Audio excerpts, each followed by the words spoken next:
Our deepest fear is not that we are inadequate. Our deepest fear is that we are powerful beyond measure.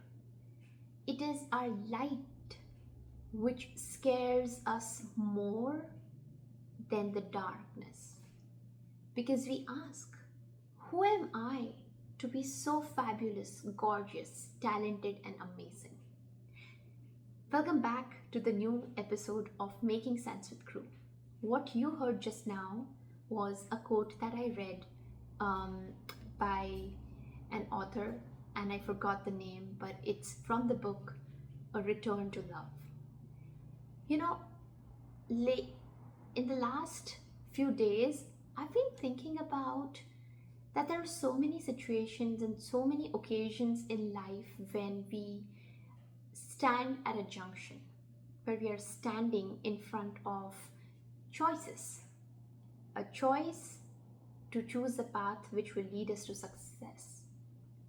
But we somehow don't make the move. We are at that point. The ladder is right there. You are skilled and you are perfectly ready to climb that ladder, but you don't make the move.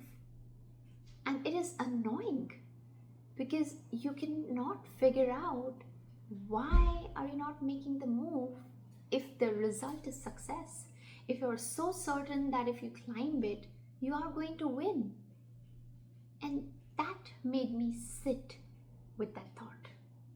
That feeling, that annoying, weird feeling made me sit with the thought to figure out what that is.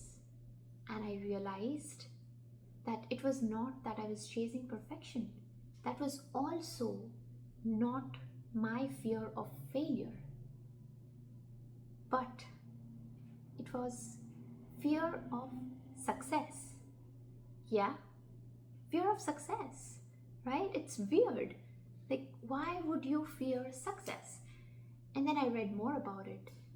It's actually called achieve me phobia. And a lot of people have it, surprisingly. But it's way more subtle, It is way more subtle because when you're fearing the failure, you don't want to make the next step because you feel that you're going to put in so much effort.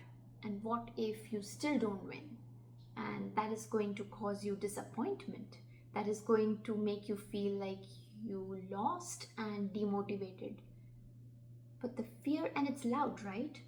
But the fear of success is so sneaky because it's not ringing in your head. And I realized that how it sounds, how it feels like. So it feels as if you're on the step one. And I'm sure a lot of us has felt this way more than we'd like to admit it, right? You're on step one. You've started something. You've prepared for something for your whole life, and now you just need to enter the arena. But you stop. You hesitate, and there is some resistance within you. And that resistance is because your mind imagined that what if I reach to the topmost floor?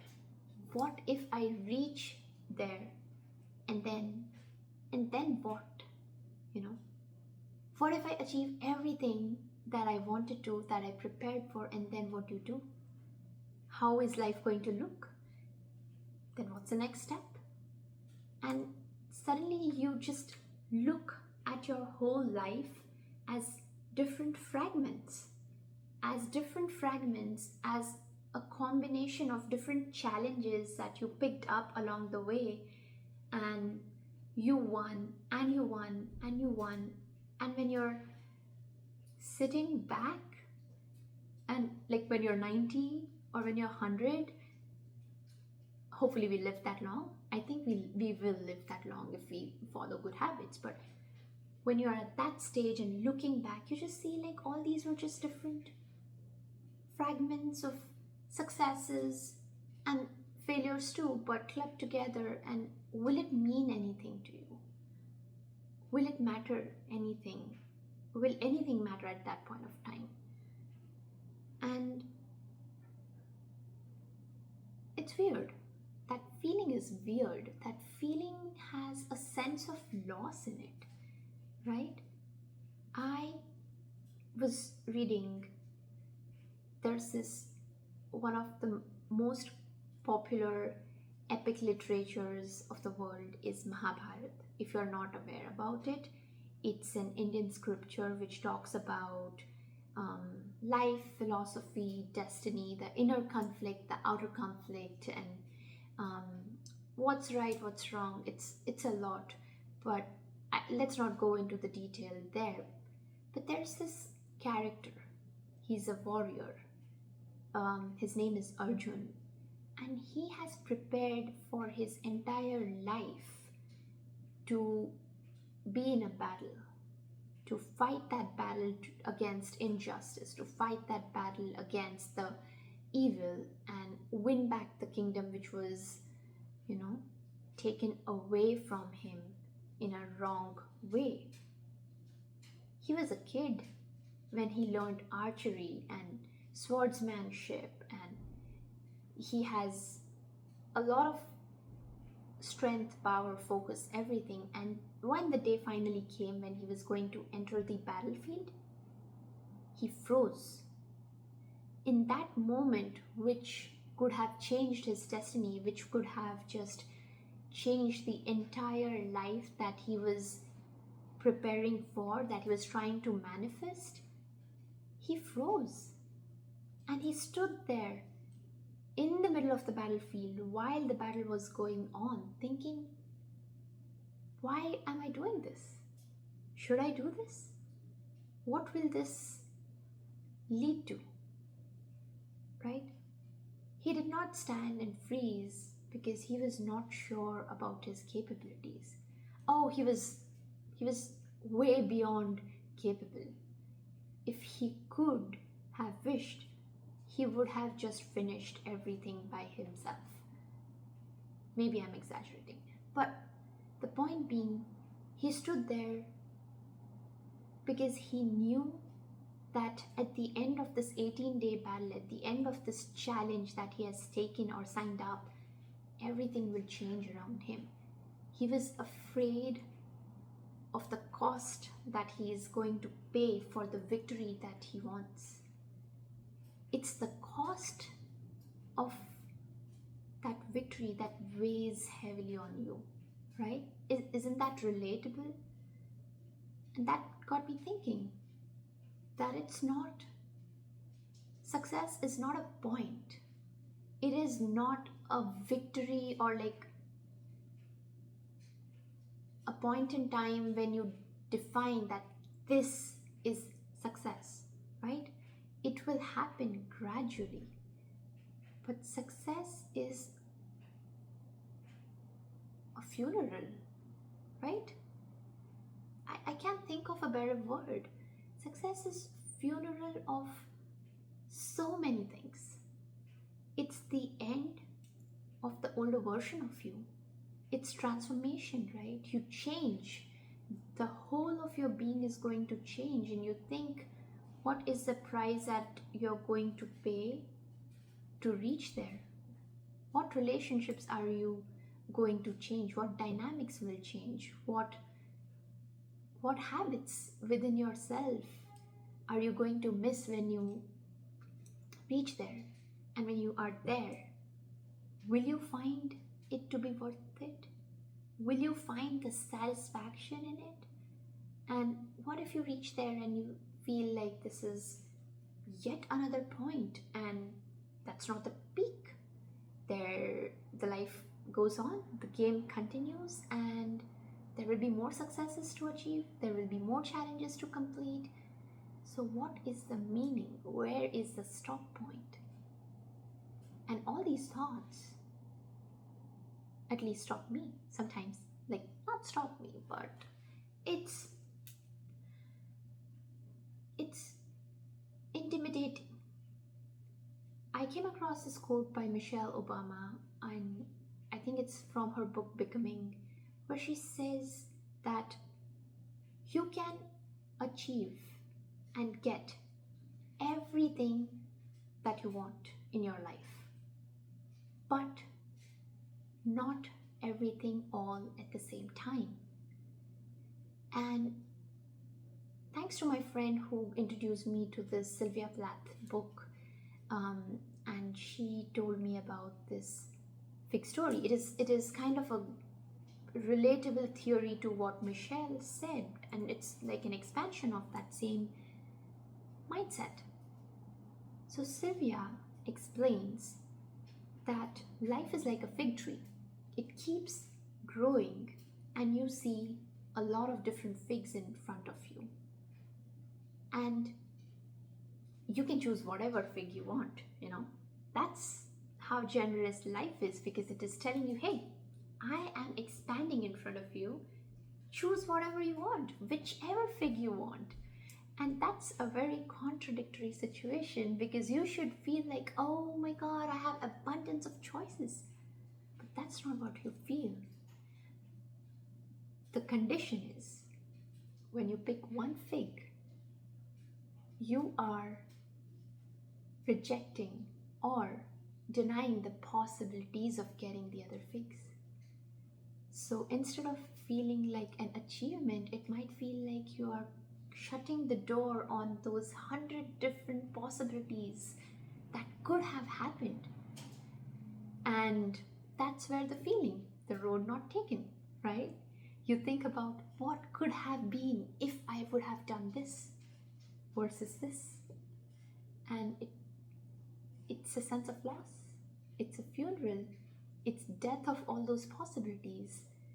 But summing it all up, I feel that fear of success is not just about success. It's not just about, wow, I worked hard for starting this venture, or for launching my product, or for earning a certain number of amount, or becoming fit. I mean, obviously that is going to bring us happiness and some level of confidence. But I think the journey, what all are you going to give up along your way, is the fear. And it could be many things. Other than that, I guess it's like a mixture of things.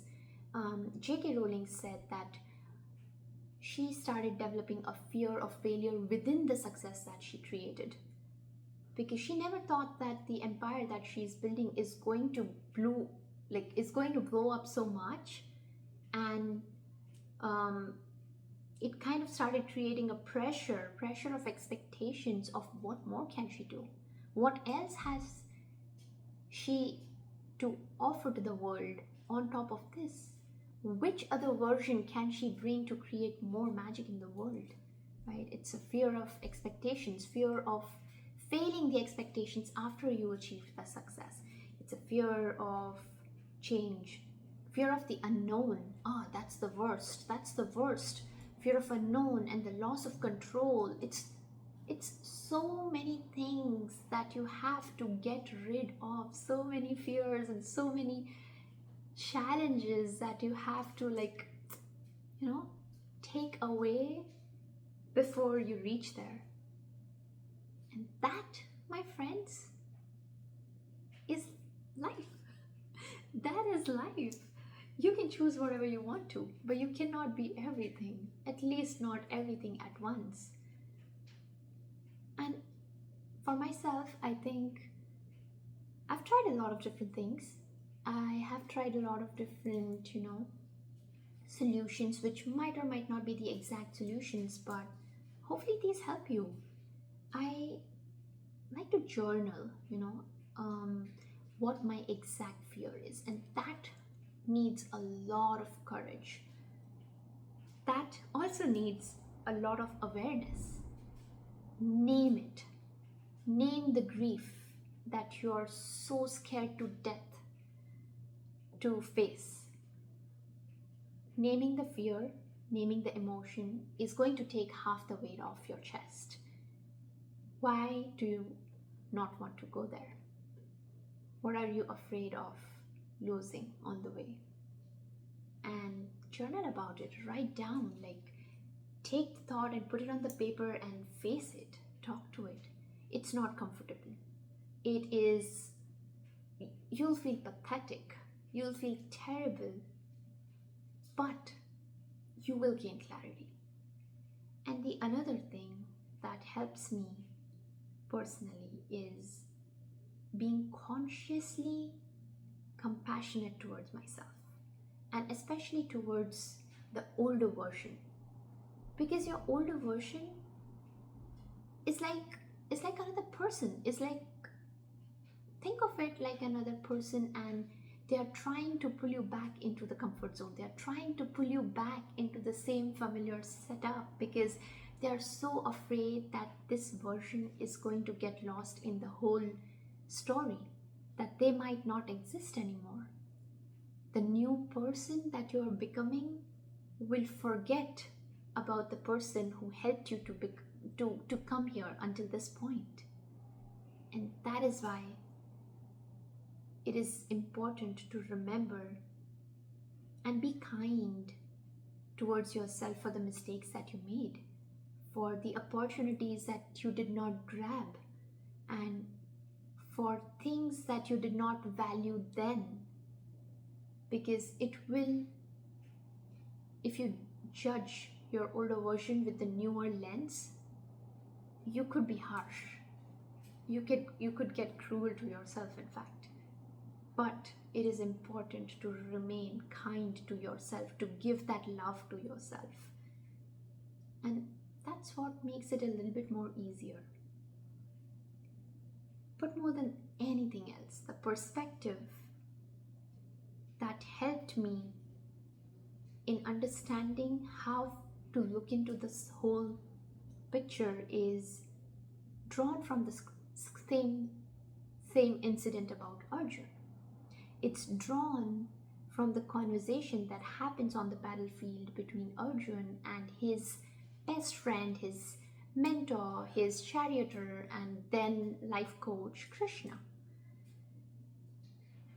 He confesses this fear to him, and there's a very beautiful, impactful saying in Sanskrit which says, Karmanya vadikaraste ma phaleshu kadachana. Krishna tells him that you only have the right to your actions, not to the fruit of that. Most oftentimes, I have heard this phrase being used as a guidance when you're facing the fear of failure. But I did not believe that it's working on the other side too. All I'm supposed to do is to take the next step, take the next action. The awareness that I got at this point was that if I objectively look at myself as not just me, but put myself in the context of the entire reality, then the whole fear of success or fear of failure, everything gets lifted off, because you realize that maybe it's not your choice. Maybe it is that you are the middle domino and you have to move so that the next domino can move too. Maybe you have to take the next step so that the journey for someone else can begin. You're part of the chain reaction. You are supposed to flap your wings just once, so that it can initiate the whole wind current that can lead to the storm of changes, storm of transformation elsewhere. And that gives you strength, because you are not making the choice, but you're going to do what is going to contribute in the larger story or in the greater good. And that lifts the pressure. That lifts the fear. Not completely, gradually, because it takes time to set it in and to feel that. but I liked it. I hope that you could make sense of your life situations too from these few incidents that I shared. But something that I would like to end this with is Nelson Mandela's quote in his speech, that it is when we liberate ourselves from our own fears that we also liberate others from their own. And that is beautiful, isn't it? I found it beautiful. Tell me, what fear do you have in the comment section below? Tell me if you've ever felt that if you win, then you might lose something. Tell me how you managed that. But it was great sharing this with you. Have a wonderful week.